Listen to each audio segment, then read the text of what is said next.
அலுவலகத்தில் வேலை செய்கிறார். சீதா ஒரு இயற்கை வர்ணித்து கவிதை எழுதுவாள்.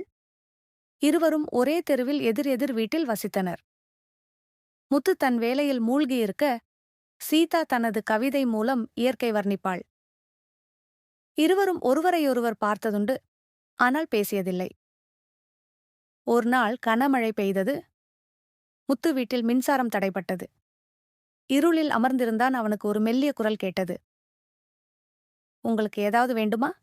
அது சீதா. அவளின் கையில் ஒரு மெழுகுவர்த்தி. அந்த ஒளியில் அவள் முகம் முத்து மனதை வருடியது.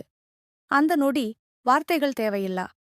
அன்றிரவு இருவரும் மெழுகுவர்த்தி ஒளியில் பேச ஆரம்பித்தனர். முத்து அவன் அலுவலக செய்தித்தாளில் சீதாவின் இயற்கை கவிதை வரிகளை படித்தான். அந்த வரிகள் முத்து மனதை தொட்டது. அந்த மழை அவர்களுக்குள் ஒரு பாலத்தை அமைத்தது. அடுத்த நாள் அவர்களின் காதல் மலரத் தொடங்கியது.